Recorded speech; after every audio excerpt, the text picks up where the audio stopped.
बिस्मिल्लाहिर्रहमानिर्रहीम। अस्सलाम वालेकुम नाज़रीन, प्रोग्राम सेटियतन में मैं हूँ आपकी मेज़बान अना यूसुफ। उम्मीद है आप ठीक ठाक होंगे और इसी दुआ के साथ हम प्रोग्राम का आगाज़ करेंगे कि अल्लाह ताला हम सब के लिए आसानियाँ पैदा करे और हमें आसानियाँ बांटने की तौफीक अता फरमाए।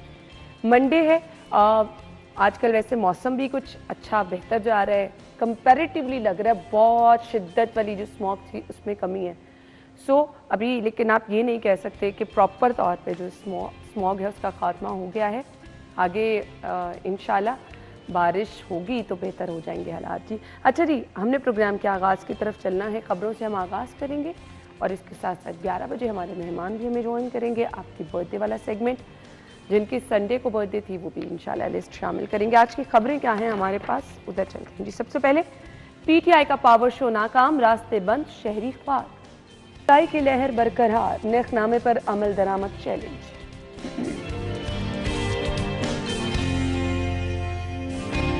वज़ीर-ए-आज़म ने अयाज सादिक को पीपल्स पार्टी को बनाने का टास्क दे दिया। मोहम्मद शहबाज शरीफ का पीपल्स पार्टी के तहफ़्फ़ुज़ात दूर करने का हिदायत। और तजावुज़ात की सूरत हाल और शहरी कितने परेशान, आपको बताएंगे।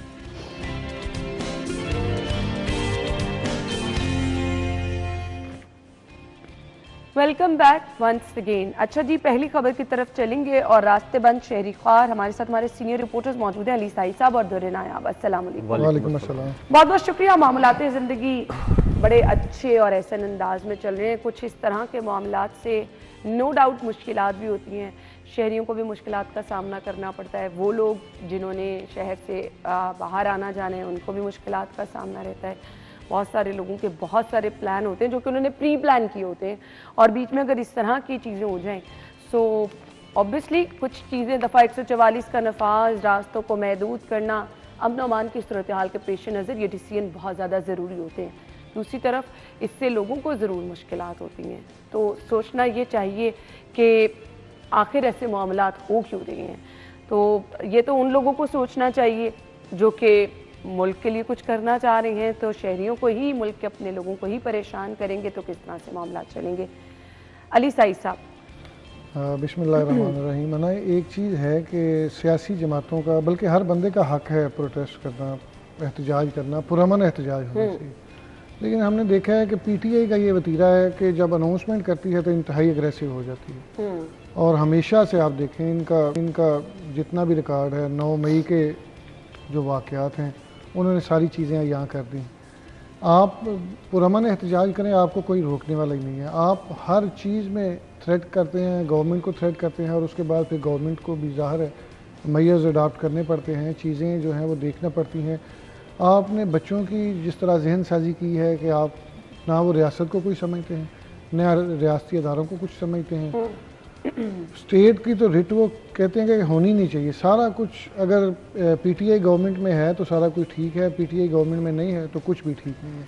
और फिर एहतजाज बाकी पार्टियां भी अनाउंस करती हैं। हमने देखा है कि फजलुर रहमान साहब एक एहतजाज को बलूचिस्तान से लेके चले थे, इस्लामाबाद तक गए थे, मैंने भी कवर किया था, दुर्रे नायाब साहब ने भी कवर किया था, एक पत्ता तक नहीं हिला था। बिलावल साहब भी उनके साथ थे। तो अगर इस तरह का एहतजाज हो, इस तरह का आपका अमन एहतजाज, आपके अपने मुल्क को नुकसान ना पहुंचे, मुआशी सूरत हाल बेहतर है, अमलाक को नुकसान ना पहुंचे। कल भी एक बड़ा वफ्द जो था उसको सैयद मोहसिन रज़ा नकवी वज़ीर दाखिला ने उनको रिसीव किया, बेलारूस का। और आप देखें आप लोगों को आपके मुल्क में क्या सूरत हाल चल रही है, गैर मुल्की मुआशी हालात किस तरह चल रहे हैं, आपको दहशतगर्दी का सामना है। ये सारी चीज़ें जो हैं वो एक तरफ रख के आप सारा दिन एहतजाज एहतजाज एहतजाज खेलते रहते हैं। फिर एहतजाज, अच्छा मुझे नहीं समझ आती साइद साहब और दुर्नियाब, आप भी एग्री करेंगे, इससे कबल भी जो एहतजाज था उसकी टाइमिंग भी कौन सी थी जब आपके गैर मुल्क कॉन्फ्रेंस चल रही थी। और मसला ये शेर आया, फिर शेर आ जाए लोग वो ख़त्म हो जाती है। हर हफ्ते तो आप एहतजाज रख लेते हैं, आप पता नहीं कितने को वेले हैं या आपके एहतजाज में कोई जान ही नहीं है। हर हफ्ते हर 10 दिन बाद आपका एहतजाज है। फिर ज़ाहिर है जब जो गवर्नमेंट है उसने आपको टैकल भी करना है। आप पुरअमन एहतजाज करें, कोई नहीं रोकता। आपने जाना है जहाँ पे भी तोड़ फोड़ करनी है, आपने सरकारी अमलाक पे अटैक करना है, और वो सारी चीज़ें जो हैं वो आप पहले इसका अमली मुजाहरे कर चुके हैं, एक दफ़ा नहीं कई दफ़ा कर चुके हैं। हाँ, तो आपके फिर पिछले रवैयों को देखते हुए चीज़ों को महदूद करना पड़ा है। ऑल्दो शहर में ट्रैफिक रवां दवा है, लेकिन दाखिली खारजी रास्ते क्योंकि अभी बंद किए गए हैं, तो अब वो लोग जिनका कारोबार है, जिन्होंने शहर से बाहर आना जाने, शादियां हैं, बहुत सारे मसले मामला तो मुतासर हो रहे हैं। बड़े शहरों की तरफ लोग जो है वो रुख करते हैं और बड़े शहरों में मसाइल भी हैं, फिर कारोबार के सिलसिले में लोगों को इकट्ठा भी करते हैं। तो ये सारी चीज़ें आपको भी देखनी चाहिए कि इस स्टेट के लिए क्या बेहतर है, इस मुल्क के लिए क्या बेहतर है। आप 5 साल सब्र कर लें। उस पर भी सही साहब वो पॉइंट स्कोरिंग कर रहे हैं कि देखें हमने एहतजाज मुल्क बंद करा के कामयाब करा दिया, यानी कि इसको भी वो एक बहुत पॉजिटिव बात समझ रहे हैं कि आपने पूरी दुनिया का, पूरे पाकिस्तान का जीना हराम कर दिया है और पंजाब के रहने वालों ने आपको अक्सर मुस्तरद कर दिया। इसमें तो कोई दूसरी राय नहीं है ना। आप देखें, अब उनको गर्ज नहीं है, लाहौरी खासतौर पर समझदार हो चुके हैं। अज़मा बुखारी साहिबा की स्टेटमेंट मेरे सामने कह रही है इनकलाब वाले सो गए हैं, लाहौर में एक भी बंदा नहीं निकला। और वैसे ऐसे क्यों निकले? उनके कारोबार हैं, उन्होंने रोजी रोटी कमानी है, वो विले हैं या वो कोई दिहाड़ी पे लाए हुए बंदे हैं या वो केपी के गवर्नमेंट के सरकारी लोग हैं कि जी यहाँ से निकल आए। वो सही कह रहे हैं। और सरकारी वसाइल के साथ हल्ला बोल दें, या वो उनके पास बीवी बच्चे नहीं है, उनको नहीं पता कि 9 मई के बाद उनके खानदानों के साथ क्या हुआ, कोई पूछने वाला नहीं था। आज तक जेलों में सड़ रहे हैं वो लोग, उनको नहीं पता, पैरवी करने वाला कोई नहीं है। उनको चंद एक लोगों की गिरद पीटिए घूमती है और उनको सिर्फ कानूनी मुआवजत भी दी जाती है।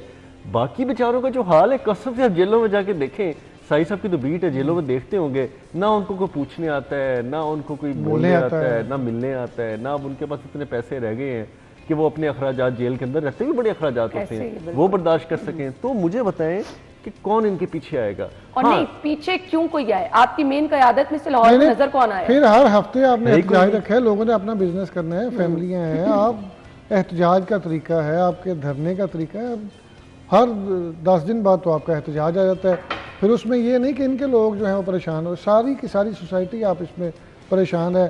रास्ते बंद है, शादियां हैं और बहुत सारे मसाइल है, कारोबार ज़िंदगी जो है वो बिल्कुल मुतासर हो जाता है। आप देखें कि अगर इस तरह के रवैये रखेंगे तो आप कभी भी आपकी सियासी जो चीज़ें हैं ना वो बेहतर नहीं हो सकती। नहीं, वो कैसे बेहतर हो? आप तो मुल्क को नुकसान पहुंचाते हैं। हम पे इतना दबाव आ जाता है कि खुद साख्ता पकड़ धकड़ की खबरें चलवाना शुरू कर देते हैं। इनके सोशल मीडिया से जो खबरें आना शुरू होती हैं, उनकी जो अब बंदे के खुद कह रहे होते हैं कि जी हमारे पुलिस पे रेड हो गई है, जी हमें पकड़ने लगे हैं, और खुद गायब होते हैं। नहीं, बाहर कोई निकलता नहीं तो कहाँ से मुझे ये समझ नहीं आती कि आप बाहर आके कहीं पे कौन सा मेन चेहरा इनका नजर आया भाई? आप आके कहे ना, आपके मतलब जो सदर साहब है, रुकन सूबाई असम्बली भी हैं, वो आके कहे ना कि जी मैं खड़ा हूँ यहाँ पे, तो मुझे देखते हैं कौन आपके पीछे के लोग। अब व्हाट्सएप पे मैसेज चल रहे हैं, हम आज निकलेंगे, नहीं हम अब कल निकलेंगे, नहीं हम परसों निकलेंगे, यानी कि एहतजाज की भी चांद रात, ईद और टरू मरू हो रहा है। तो इस तरह देखिए होता है, कितनी नॉन सीरियस बात है।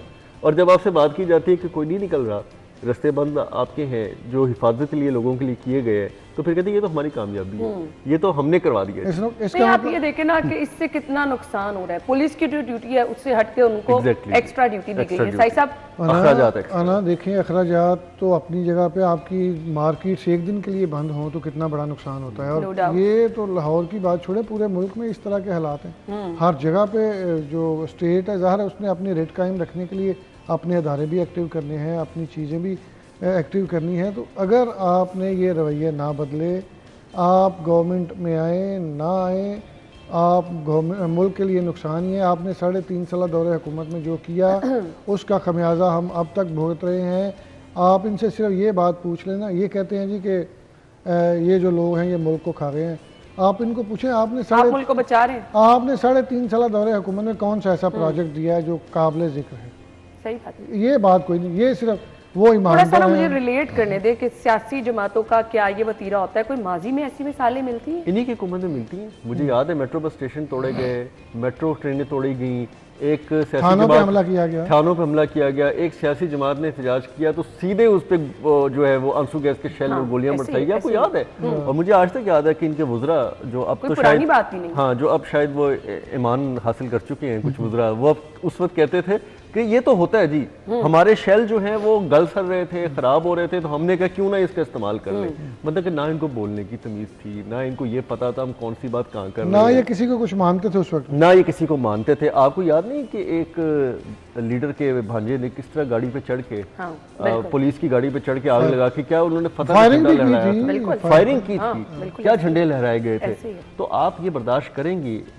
कोई पीटीआई के दोस्तों को मैं कह रहा हूँ कि उनके घर के बाहर कोई इस तरह के खड़ा हो जाए और उनकी गाड़ी पे कुछ चढ़ के बोनट पे खड़ा होकर फायरिंग करना शुरू कर दे, उनकी गाड़ी को आग लगा दे, या राह चलते किसी को इतना खौफ हरास में मुब्तला कर दे कि उनकी बीवी बच्चे डर के कई साल ट्रॉमो से निकले, अगर आप बर्दाश्त करते हैं तो आपको समझ आती है। PIC पे अटैक हुआ था, तो उसके बाद वो वकील साहब जो थे इनके भांजे, उन्होंने वहाँ पे फायरिंग की थी, गाड़ी को आग लगाई थी, उस पे तो कोई एक्शन नहीं लिया गया। कौन भूला है? कोई नहीं भूला। ये चुप करके बैठ गए। 9 मई के बाद तो हद हो गई। अगर 9 मई के बाद भी रियासत एक्शन ना लेती तो आज इससे भी ज्यादा बदतर हालत होनी थी। आपने सब्जाजार जाने के लिए परमिशन ले रही होनी थी, मैंने अड्डा प्लॉट देने के लिए हमने परमिशन पुलिस से और इधर उधर से ले रही होनी थी। ये नहीं होना, ये तो पॉसिबिलिटी नहीं है। अब अंदर देखें आप, KP के और पंजाब का जो राब्ता तोड़ने की एक साजिश है ढकी छुपी पीछे, उस पर कोई बात ही नहीं करता। उस पर कोई सोचता नहीं है कि यार आपके जो लोग बॉर्डर पार से आ रहे हैं, जिसपे हमारी फेडरल गवर्नमेंट का बड़ा वाज़ेह स्टांस है कि हम इनको रिलीफ नहीं देंगे, इनको वापस जाना पड़ेगा। उनका तो मिशन ये है कि अटक तक हम सूबे को कर्टेल कर दें और फिर अटक तक हमारा कब्जा हो जाए और पीछे बॉर्डर ओपन हो जाए, और उसके बाद हम लोग जो है ना वो इस्लामाबाद वाले, पंजाब वाले, बलोचिस्तान जो भी जा रहा हो ना, तो वो इनके हाथों तरले करके ना इनसे वीज़े लेके फिर एक और चीज़ है कि कल मोहसिन नकवी साहब ने भी एक चीज़ बड़ी वाज़ेह की। उन्होंने कहा जितने भी लोग पकड़े जाते हैं उसमें बहुत सारे लोग जो होते हैं अफगानी जी। अब बाकायदा तौर पर इस तरह के लोग बुलाए जाते हैं, उनको अपने एहतजाज में शामिल किया जाता है। और दुरे भाई को भी याद होगा जब ज़मान पार्क पे ये गिरफ्तारी हुई थी बानी PTI की, तो तब भी वहाँ से जो लोग पकड़े गए थे वो अफगानिस्तान से भी तल्लक रखते थे, और उसमें कुछ ऐसे लोग थे जो कल अदम तंजीमों से और राब्ते भी थे, उनके राब्ते भी थे। तो ये किस तरह की सियासत कर रहे हैं, किस तरह आप मुल्क को बचा रहे हैं, ये बताएं ना। एक तरफ तो आप देखें दहशतगर्दी में कितने लोग अपनी जानें दे रहे हैं, अपनी जानों का फोर्सेस के लोग शहीद हो रहे हैं, आम आवाम पे अटैक्स किए जा रहे हैं। एक तरफ स्टेट उनको देख रही है, दूसरी तरफ आप हैं कि आप किसी जगह पे मार्जिन ही नहीं दे रहे कि गवर्नमेंट जो है वो दहशतगर्दी के खिलाफ कोई कार्रवाई कर सके।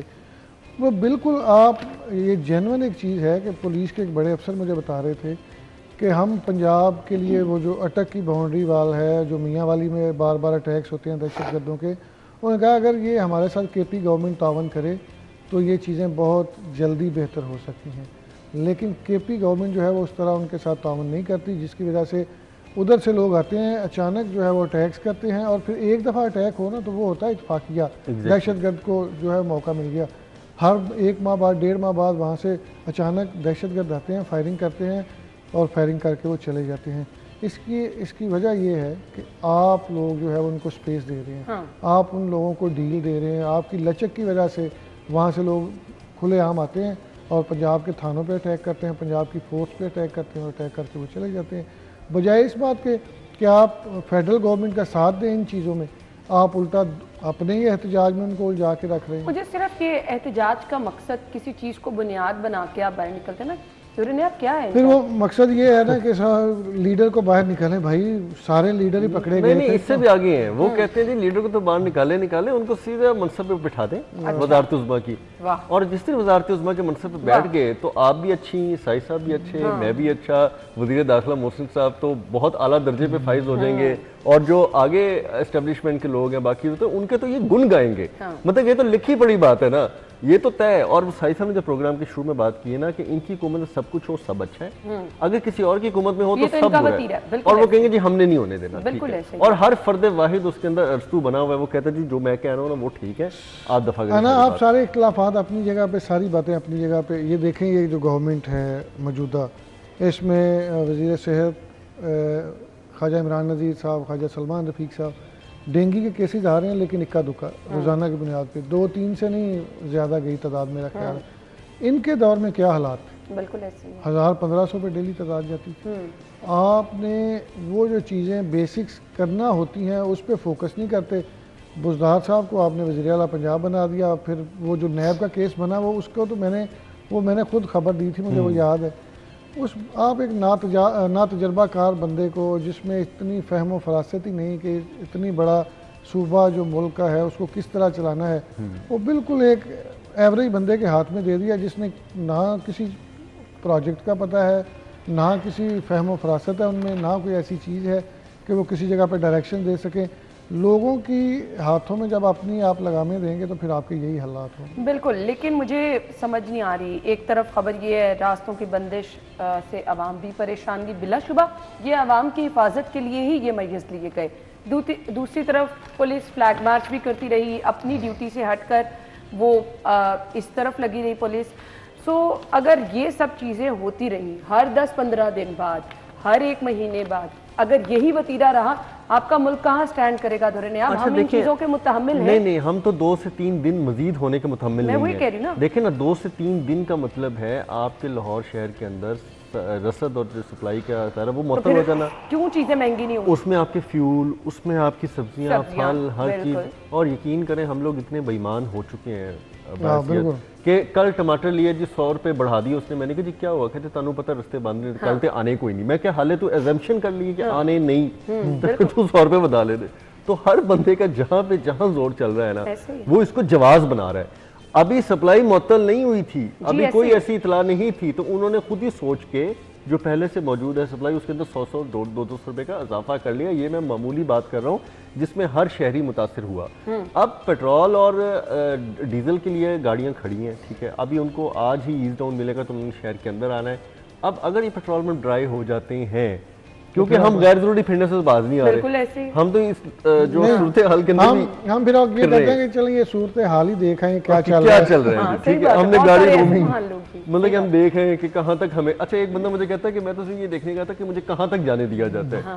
मैंने कहा जब तूने जाना नहीं था गुजरांवाला, जो तू शादरा क्रॉस ही नहीं करना, कहता नहीं देखना चाहता था कहाँ तक रोका जाता है। लोगों की हालत मतलब कि आप इंटरव्यू करना यूजुअल लोगों की अजीबो गरीब। अब देखें इसमें आपका फ्यूल भी ज़ाया हो रहा है, इसमें आपकी मेहनत भी लग रही है, आप बाहर जाके गाड़ी से माहौल भी खराब कर रहे हैं, गैर जरूरी ना, अननेसेसरी फ्री जा रहे हैं। बिल्कुल, जब आपको पता है इस तरह के हालात है तो हमेशा कोशिश यही होनी चाहिए कि आप गैर जरूरी। लाहौर में रवा दवा की रिपोर्टिंग है कल, इनके हालात देख के की गई है कि जी लाहौर में तो हर चीज रवा दवा नॉर्मल चल रही है और कोई आपको बाहर नजर भी नहीं आ रहा। तो फिर ये एहतजाज का मकसद क्या है? ये कैसा एहतजाज है जो करने वाले? लिबर्टी में पिकनिक हो रही थी रात को, मैंने अपने रिपोर्टर को लाइव देखा, वहाँ पे उसका चल रहा था कि लिबर्टी स्पॉट पे ना वहाँ पे लोग बैठे हैं, खा पी रहे हैं, फिर रहे हैं और पिकनिक स्पॉट बनाया उन्होंने। तो अगर कुछ नहीं मिला तो लिबर्टी पहुंच गए। आप देखें ना, सिर्फ ये बता दें कि फिर वो जो एहतजाज, वो जो पावर शो था, वो क्या था? वो फिर आवाम को परेशान करना ही था सिर्फ, क्योंकि यहाँ पर तो सब चीज़ें मामूल के मुताबिक चलती रहीं। तो इल्तिजाई कर सकते हैं कि बारहा इस तरह के ऐलानात करके, परेशानियाँ लोगों के लिए पैदा करके, अपने मुल्क के लिए पैदा करके आप मुल्क का नारा नहीं लगा सकते हैं। अगर लगाते भी रहेंगे तो उससे किसी को क्या फ़र्क पड़ रहा है? परेशानी ही परेशानी। ब्रेक के बाद ज्वाइन करेंगे, हमारे साथ रहिएगा।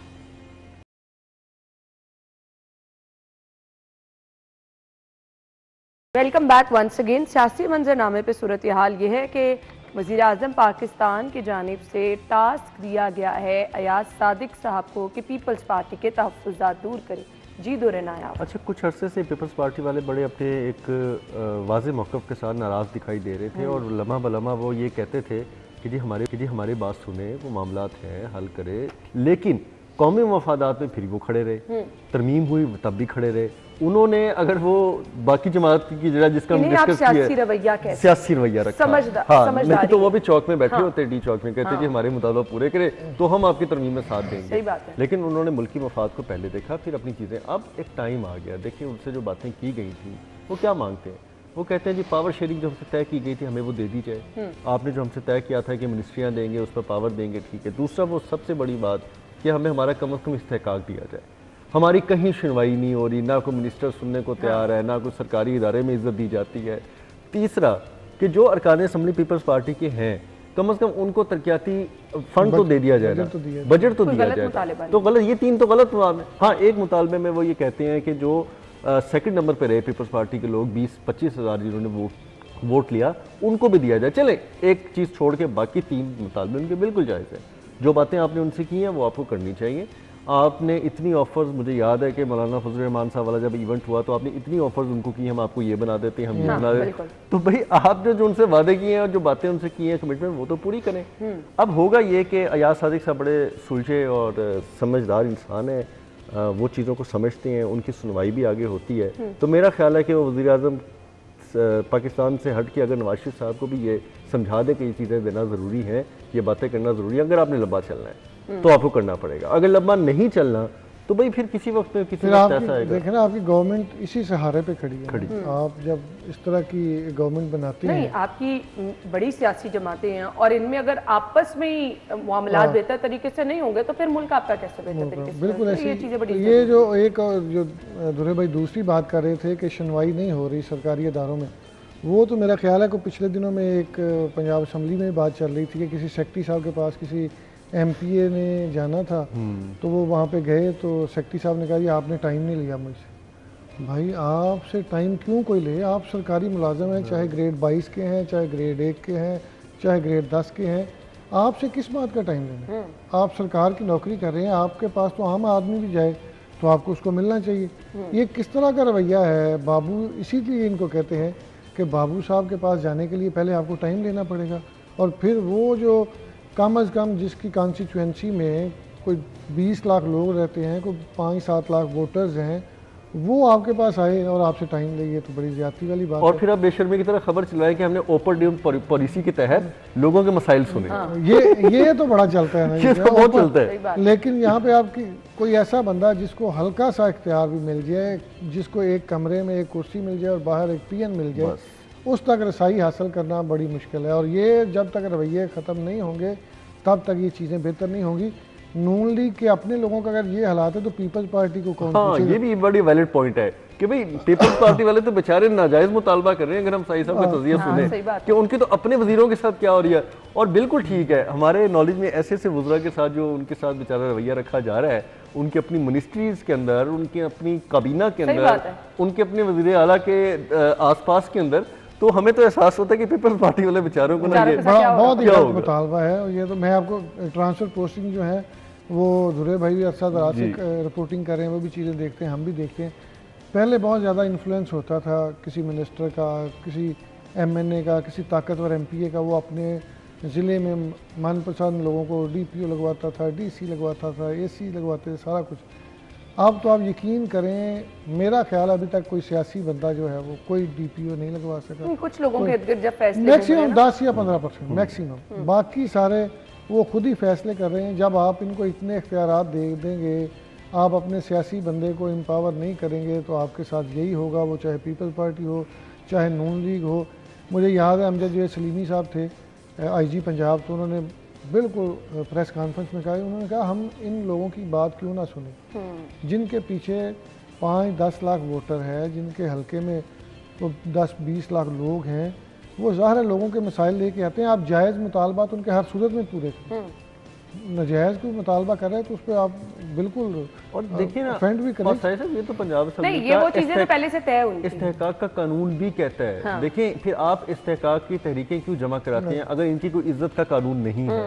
अगर कोई अरकान असम्बली की इज्जत नहीं करता तो उसमें आप तहरीके इस्तेहकाक आप जमा करा देते हैं जिनकी हमारे साथ फिर पूरा फॉरम खड़ा होता है। और ये भी अच्छा है कि असम्बली में 1-2 वाक़यात ऐसे हुए हैं कि उन्होंने 2-1 सेक्रेटरीज को तब्दील करवाया है कि जी अब बहुत सारी मेजोरिटी हो गई है, इस्तेहकाक बार बार मुतासिर कर रहे हैं, तो अब इनको जाना चाहिए और उस पर एक्शन हो। लेकिन आपको इस हद तक जाना क्यों पड़ा जब आपने ब्यूरोक्रेसी को इतना बेलगाम कर दिया है कि वो DC भी लगा रहे हैं, AC भी लगा रहे हैं, हर बंदे लगा रहे हैं, DPO लगा रहे हैं, और क्या इनके जो लगाए हुए बंदे वो करप्शन नहीं कर रहे? हाँ, अब उनकी परफॉर्मेंस पुअर नहीं है। हाँ, बिल्कुल। अब वो सब कुछ हो रहा है।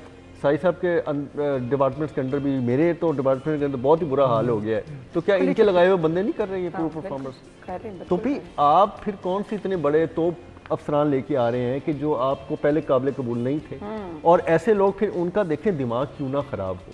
जब उनको इतनी आशीर्वाद मिली हो तो वो किस बंदे को बंदे को तो पहले बंदा समझते नहीं जी। अब ये MPAs और इस लेवल के बंदों को भी कुछ नहीं समझते। सही बात है। इससे अगली स्टेज क्या होगी? अब आप सोचिए अगली स्टेज क्या होगी? मिनिस्टर छुट्टी और फिर हुकूमत, फिर वज़ीर आला, उसको भी कुछ नहीं समझ। ये वैसे बड़ी अच्छी बात है। मुझे इस बात में बड़ी खुशी होती है जब MPAs को, MNAs को ये लोग कुछ नहीं ना समझते, फिर इनको समझ आती है कि ये आम बंदे का क्या करते हैं। ये बड़ा पॉजिटिव पॉइंट है। सही बात है। आम बंदे तो फिर क्या बाहर दरवाजे के पास से गुजर जाए, मजाल है क्या किसी की। हम ब्रेक के बाद आएंगे अगली खबर की तरफ। स्टे विद अस।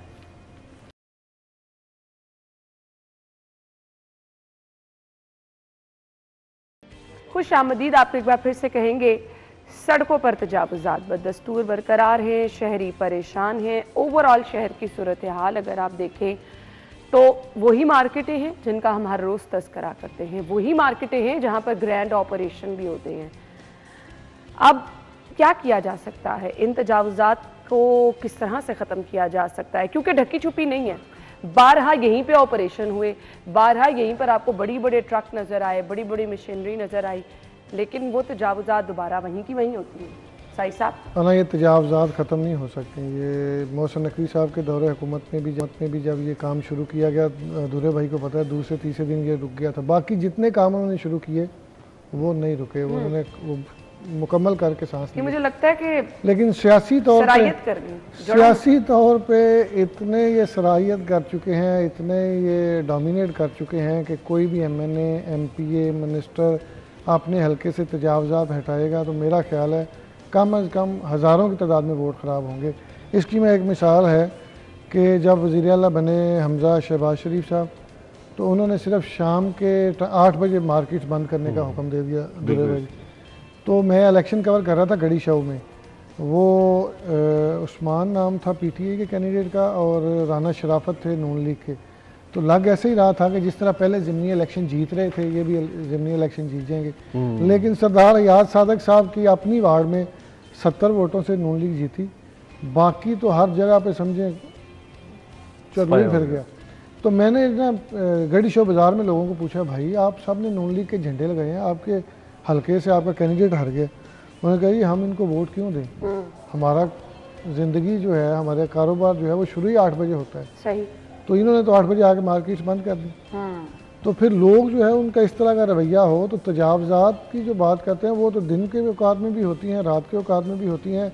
हज़ारों की तादाद में रेहड़ियाँ फट्टे लगे हुए हैं, बाज़ार के आगे फुटपाथ के ऊपर चीज़ें लगी हैं, तो वो सारे इनके वोटर हैं। इसलिए उस तरह मैसिव जो है वो ऑपरेशन नहीं किया जाता।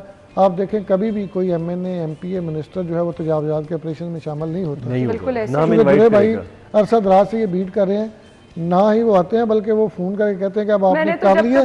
कोई छोटा मोटा ऑपरेशन देखा भी है ना, तो एसी साहब भी गाड़ी में बैठे होते हैं। नहीं, आप देखें ये अनारकली हो गया, आपका नीला गुंबद हो गया, फिरोजपुर रोड हो गया, इचरा हो गया, आपकी जितनी माल रोड के अंदर हो गई, शालम मार्केट हो गई, अंदरून शहर, आप कहाँ कहाँ को उठा लें, टाउनशिप देख लें।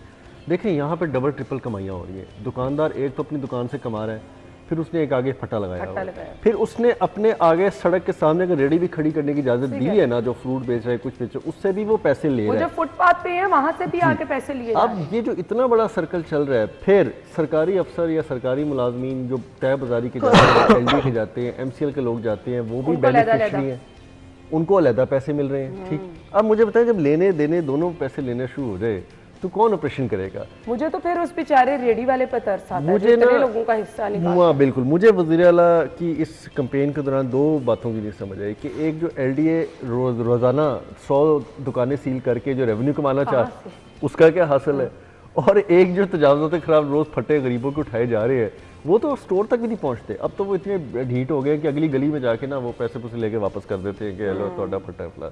अब प्रॉब्लम ये है कि आप नहीं कर सकते, पॉलिटिकल पर्सपेक्टिव तो बता दिया साई साहब ने, लेकिन इसके अंदर इतना पैसा इन्वॉल्व हो गया है कि सरकारी अफसरान, सरकारी मुलाजमीन, अमला तैयब बाजारी, उनकी तनख्वाहों से कई गुना कमाई जो है वो इनको महीना इन चीज़ों से होती है, वो करना ही नहीं चाहते। विल भी नहीं है। और अब जो जिसके आगे प्रॉब्लम है, जिसके आगे कोई बंदा बैठा होता है वो तो डेलिबरेटली बिठा रहा है ना, उसको तो पैसे आ रहे हैं, वो भी नहीं चाहता। जो बैठा है वो 2-3 लोगों का नाजायज मुंह भर रहा है, दुकानदार का भी, उसको पता है मैं सरकारी जगह पे खड़ा हूँ, उसको पता है मैं तय बाजारी को पैसे दे रहा हूँ, मैं नहीं देना चाहिए, कारपोरेशन को पैसे दे रहा हूँ, नहीं देने चाहिए, उसका भी मुंह भर रहा है, अपने बच्चों का पेट भी पाल रहा है, लेकिन खड़ा है, विलफुल खड़ा है, अपनी मर्जी से खड़ा है। इसी तरह जो ऑपरेशन करने वाले हैं उनको घर बैठे महीने में इतनी ज़रब तकसीम के साथ पैसे आ रहे हैं, वो करना नहीं चाहते।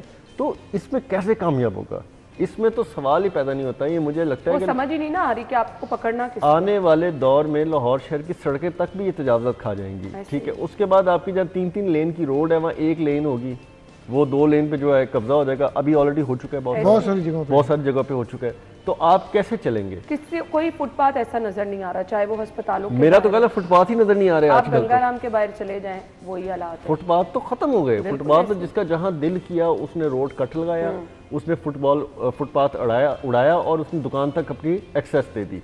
जिसका जहां दिल किया उसने मेन रोड से इन आउट दे दिया, रातों रात तोड़ के उसको मर्ज करके उसने बना लिया। कोई पूछने वाला नहीं, कोई करने वाला नहीं। ये आप क्रीम ब्लॉक मार्केट की तरफ चले जाएं। एग्जैक्टली। मैं कहती हूँ कोई पार्किंग नाम की आपको चीज नहीं नजर आती, जिसका जहां दिल करता है पार्किंग बना के लोगों के घरों के आगे लोगों ने इतने जबरदस्त आगे पार्क में साइज वॉशरूम बनाए हैं, उसके बाद सारा वो लंडे का सामान बिखरा होता है। नहीं, आप देखें लिबर्टी जो है आपकी इतनी बड़ी मार्केट है जहाँ पे आपके सारे अमीर लोग ही जाते हैं, तो वहाँ पे बुरे हालात हैं। वहाँ पे आपको पैदल चलने की जगह नहीं मिलती, कहीं रेडियाँ लगी हुई हैं, कहीं कोई स्टॉल ला के बैठा हुआ है। और अगर लिबर्टी की बिल्कुल बैक साइड पे चले जाए, वहाँ से तो पैदल चलने का रास्ता नहीं है, गाड़ी तो खड़ा करनी बड़ी दूर की बात है। तो जब तक ये सारे लोग एक पेज पे नहीं होंगे, और फिर दूसरी बात ये है इतने बड़े पैमाने पर जो फट्टे लगाते हैं, रेडियाँ लगाते हैं, उनको प्रॉपर जगह नहीं दी जाती, तब तक ये तजावज़ात ख़त्म नहीं होंगी। और फिर उससे बड़ा मसला ये है कि अगर आप उनको जगह देते हैं तो वहाँ पे जाएगा कौन? लोग तो जब मार्केट्स में जाते हैं तो उनसे वो भी इसी तरह की चीज़ें लगा के बैठे होते हैं कि अगर किसी ने सूट लिया है तो साथ कोई बटन लगा के बैठा है, कोई नलकी लगा के बैठा है, इस तरह की छोटी छोटी चीज़ें लगा के बैठे हैं। तो मेरा ख्याल है ये मसला बड़ा गंभीर। अच्छा, मैंने एक और भी ट्रेंड देखा है, जिसकी दुकान है उसने अंदर कुछ गारमेंट्स रखे हैं, तो वो शाम को क्या करेगा, दुकान अपनी छोड़ देगा, वो बाहर स्टैंड लगा के, स्टैंड लगा, ठीक है, और बाहर खड़ा हो जाएगा और पता कि यार तुम्हारी दुकान अल्लाह ने तुम्हें दी है, रोड मार्केट पे ये सूरत है, तुम उसको स्टोर बना के तुमने सड़क पे खड़े होकर शुरू कर दिया कि पता नहीं शायद रात चलते घेर लेगा ग्राहक, कोई यकीन ही किसी को नहीं है कि अगर किसी ने आना है तो आएगा। तो सारी चीज़ें खूबसूरती आपने ख़राब कर दी लाहौर शहर की।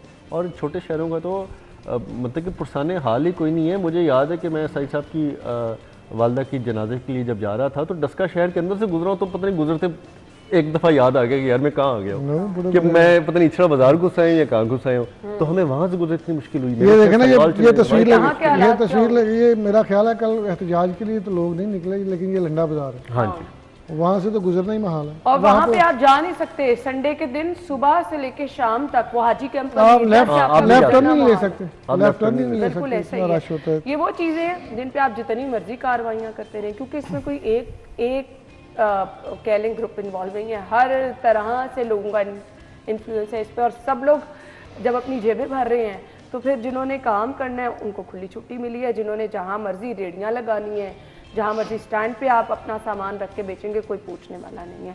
हम ब्रेक के बाद आते हैं जी हमारे साथ।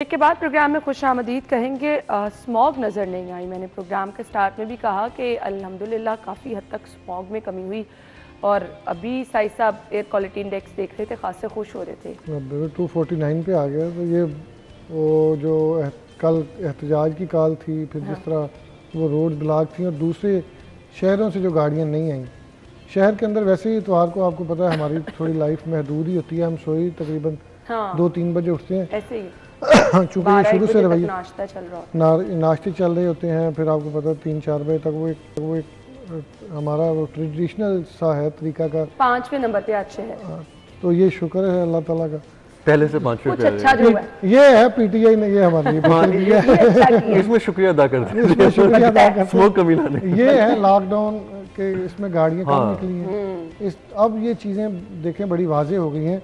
ये भी नहीं, वो फिर हम जो रीजन नहीं ना तलाश कर पाते हैं कि क्या रीजन है स्मोक की, तो कंट्रीब्यूशन किसका कितना है, ये आपके सामने ये देखें, ये चीजें वाज़ेह करवा दी हैं पीटीआई ने, ये जो कल इसके लिए वाक़ई है। अब हम कह सकते हैं कि हुकूमत ने, पुलिस ने, सबने मिलकर आवाम के तहफ़्फ़ुज़ और लाहौर के तहफ़्फ़ुज़ के लिए कोई किरदार अदा किया है। क्योंकि हम तो कह रहे थे कि जो लॉकडाउन किया आपके लिए, रस्ते बंद किए, ये आपकी तहफ़्फ़ुज़ के लिए है कि एहतजाजी आपको नुकसान ना पहुंचाए। लेकिन हमें एहतजाजी निकलना तो दूर की बात, नुकसान पहुंचाना तो बहुत दूर की बात है, अल्लाह मालिक होता है। लेकिन ये सबसे बड़ा कुदरत के ऊपर बड़ा एक इफेक्ट आया है कि आपका एयर क्वालिटी इंडेक्स जो है वो डाउन हो गया, जो कि हम नहीं कर पा रहे थे।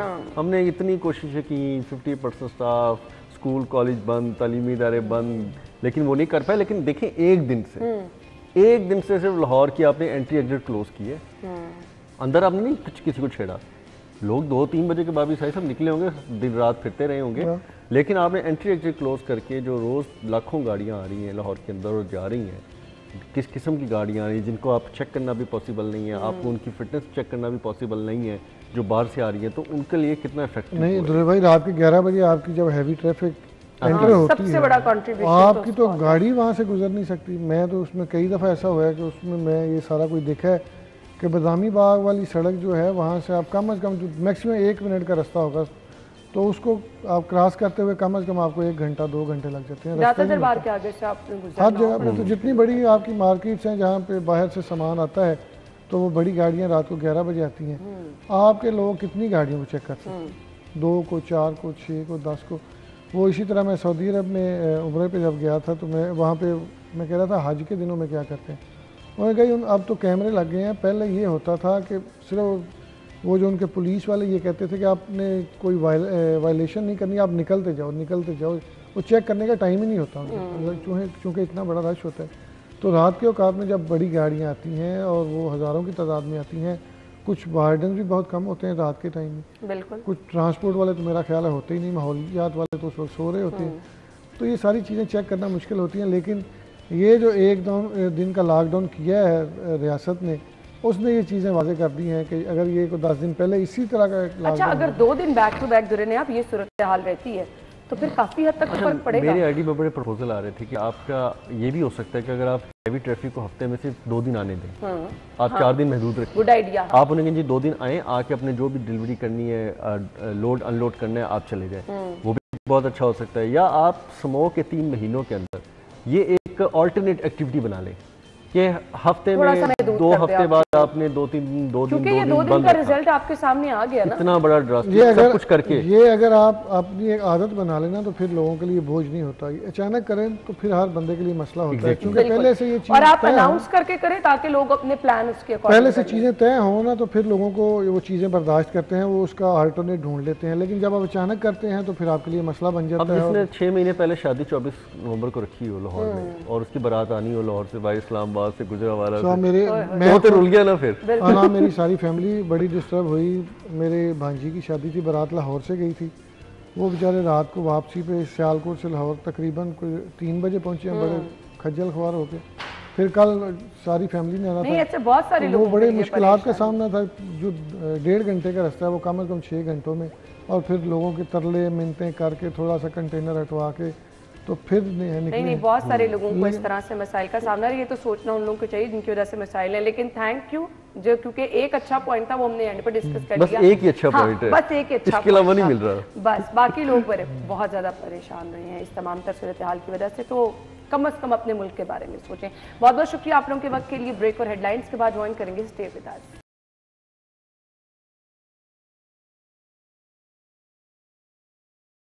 Welcome back once again. शहर का बल्कि पूरे मुल्क का, आवाम का बहुत बड़ा मसला है महंगाई। नो डाउट इसको कंट्रोल करना भी एक बहुत बड़ा चैलेंज है, और इसके लिए आपको प्रॉपर एक विल चाहिए। ये एक आधे दिन का काम नहीं, एक आधे महीने का काम नहीं, ये आपको मुसलसल करना पड़ेगा, 24/7 करना पड़ेगा, बार बार फॉलोअप लेना पड़ेगा। अवाम है जी माफिया के रहम करम पर, ज़ख़ीरा अंदोज़, और ये माफिया अवाम को 2-2 हाथों से लूट रहे हैं, अपनी जेबें भरते चले जा रहे हैं। उनके अगर तहफ़्फ़ुज़ात सुन लें तो वो कहते हैं जी फ़लाँ जगह से महंगी चीज़ मंडी से मिल रही है, हम क्या कर सकते हैं। सो इसका तमाम इम्पैक्ट हमारी आपकी जेबों पर आ रहा है। अब इसके हल के लिए CM साहिबा मुतहरिक भी नज़र आती हैं, मुख्तलिफ फोरम्स पर आवाम की बात करती भी नज़र आती हैं। इसके लिए खुसूसी तौर पर उन्होंने कहा कि जी एक टीम भी तश्कील दी जाएगी, एक अथॉरिटी तश्कील दी जाएगी जो महंगाई कंट्रोल करेगी। अच्छा जी, हम आज इसी टॉपिक पर बात करने वाले हैं। मुआवन खुसूसी वज़ीर आला बराए प्राइस कंट्रोल सलमा भट्ट साहिबा ने हमें ज्वाइन किया है। अस्सलाम वालेकुम जी। जी अस्सलाम वालेकुम। बहुत बहुत शुक्रिया, थैंक यू सो मच। बड़ी चैलेंजिंग ड्यूटी है आपकी, और आई मस्ट से कि थैंकलेस भी है। आप जो मर्जी कर लें, आवाम मुश्किल से खुश होती है। नो डाउट ये आवाम का बहुत बड़ा मसला भी है। क्या प्लानिंग है आपकी? जी थैंक यू वेरी मच। मुझे आप अच्छा लगा जिस तरह से आपने, देखें महंगाई के बारे में सवाल पूछना आपका हक है हमसे, लेकिन जिस तरह से आपने इंट्रोडक्शन में बात की कि ये एक जद्दोजहद मुसलसल है, ये एक दिन का काम नहीं है, और ये एक दफ़ा ठीक करने से ऐसा नहीं है कि उसके बाद दोबारा ठीक चलता रहेगा। ये एक ऐसी 24/7 की जॉब है, और ये हमें हर वक्त विजिलेंट रहना होता है इसके ऊपर। और इसके क्योंकि इसके अंदर इतने ज़्यादा फैक्टर्स इन्वॉल्व हैं, और खाना पीना जो अशिया खुर्दोनोश है उसका ताल्लुक हर शख्स के साथ है, अमीर है, गरीब है, मतवसत तबका है, हर आमदन के शख्स के साथ। और जो वज़ीर आला पंजाब मोहतरमा मरीम नवाज शरीफ साहिबा हैं, आपने बिल्कुल दुरुस्त कहा कि वो ये उनकी बिल्कुल अव्वलीन तरजीहात में से एक है और जब से वो वज़ीर आला बनी उन्होंने इसके ऊपर फोकस डेडिकेटेड एक तो जो उनकी अपनी बजाते खुद जिन चीज़ों को वो डेली मॉनिटर करती हैं उनमें से एक महंगाई है। क्योंकि देखिए महंगाई जब हम हुकूमत बनी तो हमें महंगाई वैसे ही विरासत में मिली हुई है। हम ये नहीं कहना चाहते कि उसने की, लेकिन हमें जैसे भी मिली है हमें इसको काम करना है, इसके ऊपर काम करना है, इसका सदेबाप करना है। हमने ये हमारी विल है और ये हमारी वज़ीर आला की हिदायत है और वज़ीर आला का रिजॉल्व है कि महंगाई के जिनको काबू भी करना है।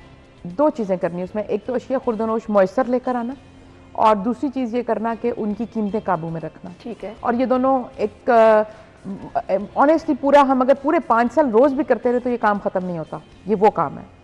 और इसके ऊपर जितनी भी तवज्जो दी जाए वो कम ही है और ये थैंकलेस है। आपने जो सही कहा, अगर आप 10 चीज़ें ठीक करते हैं ना, कोई एक चीज़ खराब होती है ना तो सारा कुछ उस पर उठाया जाता है, आपकी 10 चीज़ें दब जाती हैं जो आपने ठीक की। मैं छोटी सी मिसाल देना चाहूँगी कि जैसे सब्जियाँ हैं, आलू प्याज टमाटर है या दालें हैं, या आजकल जैसे दालों की कीमतें काफ़ी कंट्रोल में नीचे आई हैं। तकरीबन अगर आप माश की दाल, चने की दाल, काला चना, सफ़ेद चना, आटा, चावल, ये चीज़ों की अगर आप कीमत, जैसे चीनी की कीमत बहुत कंट्रोल में पिछले बिल्कुल बढ़ने नहीं दी हम लोगों ने पिछले बहुत से अरसे में।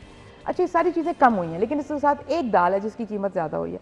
तो हमेशा क्रिटिसिज्म, अब मैं देख रही थी खबर यूँ मतलब कोट यूँ किया जाता है कि जी दालों की कीमतें बढ़ गई, जबकि 6 दालों की कीमतें कम हुई और एक दाल की कीमत बढ़ी, मूंग की। अच्छा, फिर उसके बाद जैसे आलू प्याज टमाटर है, हमने ये भी नवंबर में डिप्रेशन होता है और क्योंकि फसलें जो हैं इस दफ़ा मौसमियाती तब्दीली की वजह से प्याज की और टमाटर की फसलें तबाह हुई हैं, मदीन में भी और सवात में भी, ज़ालाबारी की वजह से और इधर समर प्रोलॉन्ग होने की वजह से 2-2 दफ़ा फसलें उगानी पड़ी हैं इस दफ़ा किसान को। पहले एक दफ़ा फसल लगाई, पूरी पनीरी तबाह होगी, फिर दोबारा फसल लगाई, जिसकी वजह से फसल की फिर जो है ना जो रीपिंग है उसका टाइम डिले हो गया। जब टाइम डिले हो गया तो नवंबर में पहले होता था कि हमें बदीन से और सवात से वफर ये कमोडिटीज़ आती थी, इस दफ़ा डिप्रेशन आ गया। हमने उसको बड़ा एक टेकफुली और तरीके से मैनेज किया कि प्याज की कीमत जो हमें बताई गई थी नवंबर से पहले, मुझे बताया गया था कि प्याज की कीमत 170-75 रुपये से हमने 40-45 रुपये का जंप आएगा। लेकिन यकीन करें, मतलब ये कोई एहसान जताने वाली बात नहीं है, लेकिन हमने प्याज के कीमत में 1 रुपये का जंप नहीं आने दिया। उधर इसको हमने मेनटेन किया, मैनेज किया, सप्लाई मैनेज की, सप्लाई बढ़ाई और सप्लाई रैशनलाइज की। पंजाब के अंदर पहली मरतबा मंडियों में वज़ीर आला पंजाब मोहतरमा मरीम नवाज शरीफ का ये जो इकदाम है कि आलू प्याज टमाटर की जो ऑक्शन थी, पहले हर मंडी में अपनी मर्जी से होती थी, अब हमने जो पंजाब की बड़ी मेन मंडियां जो सप्लायर हैं उनके अंदर आलू प्याज टमाटर की ऑक्शन का टाइम यूनिफॉर्म कर दिया ताकि कोई भी एक मंडी दूसरी मंडी की सप्लाई चेन को डिस्टर्ब ना कर सके। एक ही टाइम पे ऑक्शन होगी तो जहां जिस डेडिकेटेड सप्लाई जाएगी, जिस मंडी में जो सप्लाई जानी वहीं जाएगी। पहले क्या हो रहा था, अगर लाहौर की मंडी में कीमत कम निकली है, यहाँ से सप्लाई उठा के फैसलाबाद ले जाएंगे, फैसलाबाद की मंडी में किसी और टाइम अलग टाइम पे बोली हो रही थी, वहां पे बोली करा देंगे। मुल्तान के से गाड़ी चलेगी नहीं, वो कहेगी फैसलाबाद में ज्यादा रेट निकलना है, लाहौर में या गुजरांवाला में, जिधर ज्यादा रेट है वो गाड़ियां उधर। अब क्योंकि टाइम यूनिफॉर्म करने से हुआ ये कि उनको डेडिकेटेड जगहों पर ही पहले से ही भेजनी पड़ती है सप्लाई। और जैसे इस तरह की कुछ चीजें हुई। टमाटर हमें अभी भी हम डिप्रेशन में, हमें तकरीबन हमारा ख्याल है कि, लेकिन फिर भी हम we are trying to manage it. अच्छा, उसमें दूसरी चीज मैं ये कहूँगी, बाज़ जैसे आजकल अगर आप कल और आज में सब्जियों की कीमतें डिस्टर्ब हुई, उसमें बहुत ज्यादा मेहरबानी है इस ये जो जिहाद करने निकले हैं जो हमारे जो पीटीआई के जो हैं, लोग कहते हैं तहरीके, मैं तो कहती तहरीके नुकसान पाकिस्तान इनका नाम है असल में। आप देखें कि हमारी जो पेरिशेबल कमोडिटीज़ होती हैं हमारी, आपने कल टीवी में भी रिपोर्ट हुआ, हर जगह मीडिया ने भी रिपोर्ट किया कि हमारी जो सप्लाई है पूरे पंजाब की वो कम हुई है पूरे Pakistan. Welcome back once again. Salma Bhatt साहिबा हमारे साथ मौजूद हैं, हम गुफ्तगू का सिलसिला आगे बढ़ाएंगे। हमने कहा कि बड़ा मुश्किल टास्क है महंगाई कंट्रोल करना, सो आपकी रूटीन में मैं पूछना चाहूँगी कि किस तरह से मैनेज करते हैं, कौन कौन से इलाके ऐसे हैं जहाँ पर आपकी रोज़ाना कार्रवाइयाँ चल रही होती हैं और कितना चैलेंजिंग है ये? जी अना, बिल्कुल चैलेंजिंग तो डेफिनेटली है, लेकिन ऐसा नहीं है कि इम्पॉसिबल है, पॉसिबल तो है।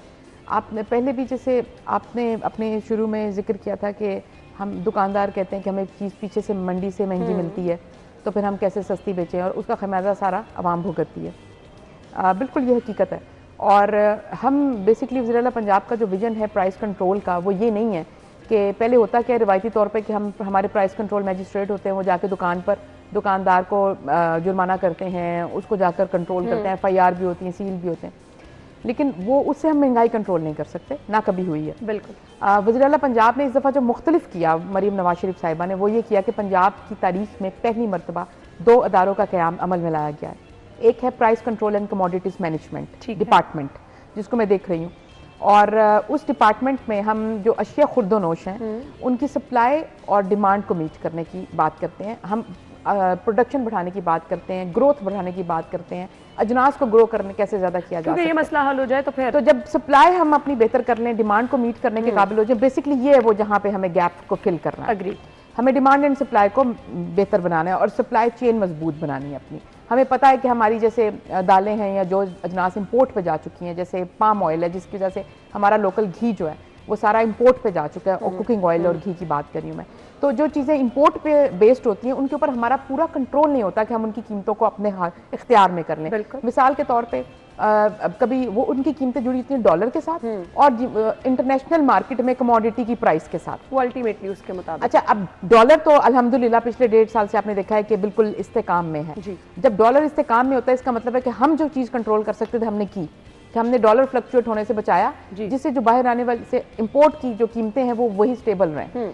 अच्छा, लेकिन बाहर जब कमोडिटी की कीमत में फ़र्क आता है तो वो हमारे लिए कंट्रोलेबल नहीं। उसका हल ये होता है कि वज़ीर आला पंजाब तो इस हद तक इस पे दूरअंदेशी से काम कर रही हैं कि हम यहाँ पर उन चीज़ों की ग्रोथ बढ़ाएं, ठीक है, और प्रोडक्शन बढ़ाएं। हम अगर पाम ऑयल इंपोर्ट करते हैं तो हम यहाँ पर कैनोला क्यों नहीं बढ़ा सकते, मस्टर्ड को क्यों नहीं बुरेकार ला सकते, सनफ्लावर को क्यों नहीं ला सकते, सोयाबीन क्यों नहीं उगा सकते, जो चीज़ें हम यहाँ पे उसके ऑल्टरनेट और सब्सिट्यूट उगा सकते हैं, जिससे हम इस इंडस्ट्री के ऊपर बोझ कम कर सकते हैं इंपोर्ट का। हम इन पे राहों पे काम करना चाहते हैं और ये हमारी वज़ीर आला की अंडरस्टैंडिंग और जो आप प्लानिंग कह सकते हैं।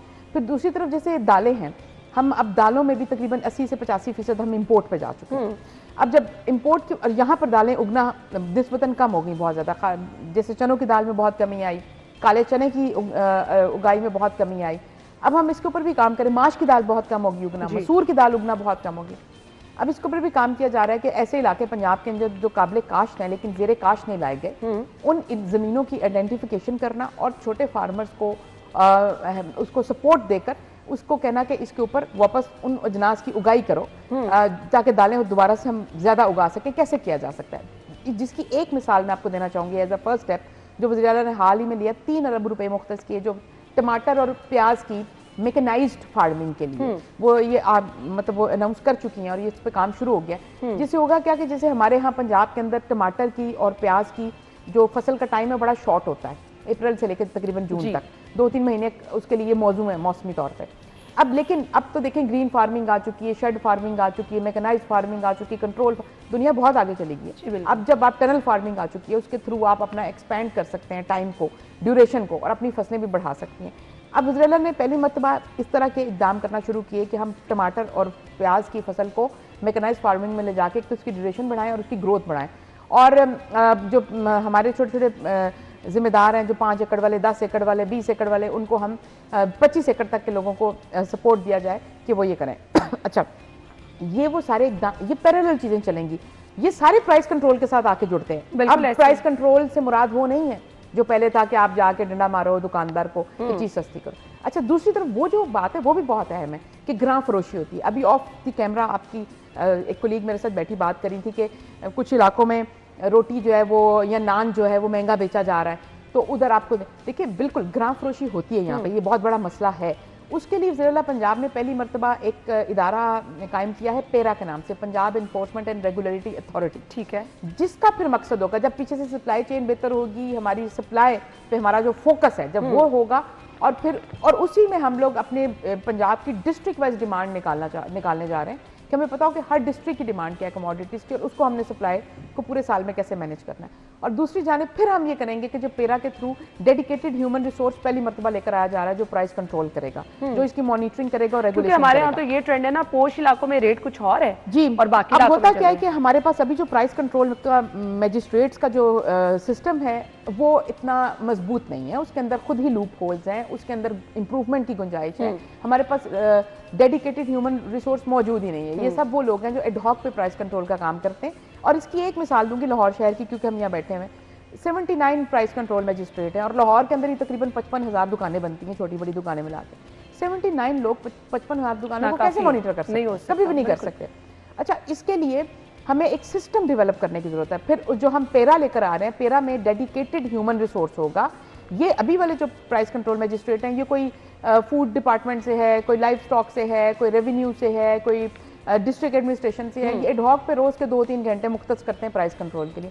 प्राइस कंट्रोल ऐसे मॉनिटर नहीं हो सकता। बिल्कुल ऐसे ना अब ये जो पेरा का हम अथॉरिटी लेकर आ रहे हैं, जिसके अंदर का काम ही होगा कि 24 घंटे ये काम होगा और सिंगल इसी डेडिकेटेड रिस्पॉन्सिबिलिटी के साथ को, फिर इसमें होर्डिंग को रोका जाएगा, फिर इसमें इंक्रोचमेंट को रोका जाएगा, फिर इसमें जो ये सारी जो एक मल्टीटास्किंग है और एक पूरा होलिस्टिक आप कह सकते हैं ऑपरेशन करना पड़ेगा, जिसको एनफोर्समेंट और रेगुलेटरी अथॉरिटी के थ्रू किया जाएगा।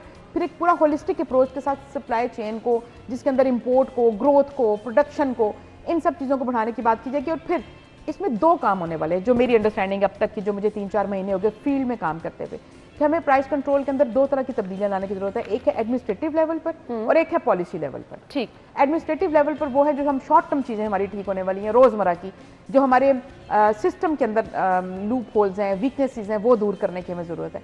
दूसरा पॉलिसी लेवल पर, जिसमें एक शॉर्ट टर्म पॉलिसी और एक लॉन्ग टर्म पॉलिसी है, जो कि हम जिसके ऊपर काम करना शुरू कर दिया हुआ है। हम वज़ीर आला के सामने अपनी तजावीज़ हर रोज़ हर आए दिन रखते हैं और वो इसके ऊपर बहुत ज़्यादा इंटरेस्ट भी लेती हैं और बहुत ज़्यादा हमें इस बात पे वो खुद एक जो ना रोज़ रिपोर्ट इस पे ले रही होती है।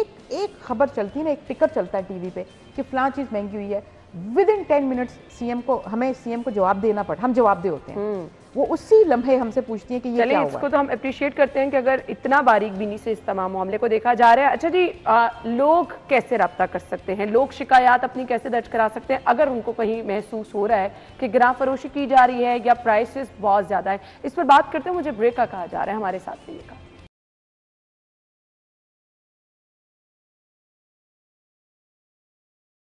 Welcome back once again. So महंगाई कंट्रोल करने का मैकेनिज्म क्या है वो तो हम डिस्कस कर रहे हैं। अब आवाम चाहती है कि जहाँ कहीं उनको शिकायत नज़र आ रही है, जहाँ कहीं पे उनको लग रहा है गिरां फरोशी हो रही है, महंगाई है, लोग अपनी शिकायत कैसे दर्ज कराएं, आप तक लोग कैसे रब्ता करें?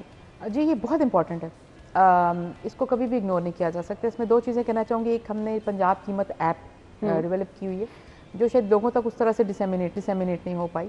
आप कोई भी अपने मोबाइल पे पंजाब कीमत ऐप जो है उसको डाउनलोड करें। वो एक तो आपको डेली की कीमतें बताती है कि हमारी सरकारी कीमतें क्या हैं, और अगर उसमें आप देखें, अगर आप देखते हैं कि उस कीमत के बरक्स आपको बहुत ज़्यादा महंगी चीज़ मिल रही है, पोल्ट्री है, सब्जी, दालें, सबकी कीमत उस पर दी होती है रोज़ाना की बेसिस पे।